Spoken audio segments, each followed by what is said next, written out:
I went over to the CAC headquarters, Combined Action Company headquarters, and volunteered to go to the CAC. You had to be a volunteer, and I was turned down because I didn't have enough combat experience, hadn't been out in the field enough.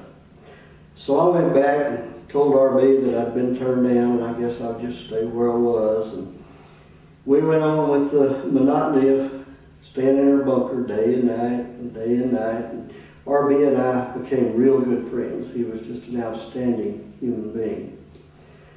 After I'd been on another operation or two, I went back to the CAC headquarters because I was sure tired of walking, especially with heavy packs and rifles and everything. And this time they accepted me. So I went over to my golf company headquarters and with the paperwork and checked out and went back over to the CAC headquarters. And they put me in the back of a truck and we drove out into the jungle. And the first place we stopped was what was called CAC Alpha 1.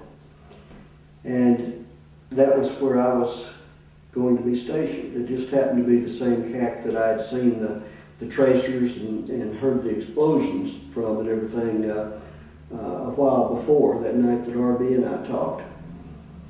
I was met by Sergeant John McKay, who was a picture of a Marine.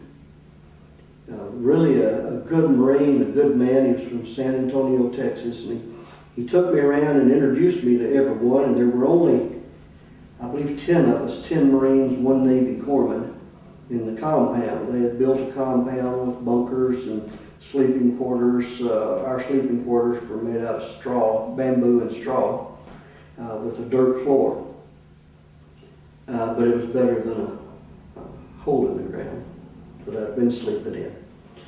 I decided I was going to like CAC quite a bit. We went on a lot of patrols. Never saw a whole lot of action because this area had been cleared and the CAC had been there for a long time, and most of the VC had been run out. We spent a lot of time going to Vietnamese weddings, funerals. Anytime they threw a party, they would invite the Marines to come over.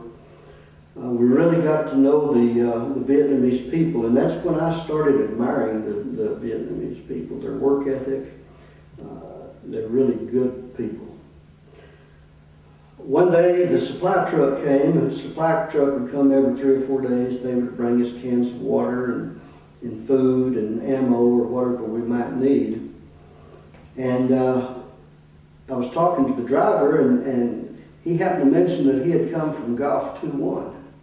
That's where I had come from. And I said, yeah, Golf 2-1. You know R.B. Marchbanks, don't you? He said, yeah, R.B. was killed the other day. More about that later.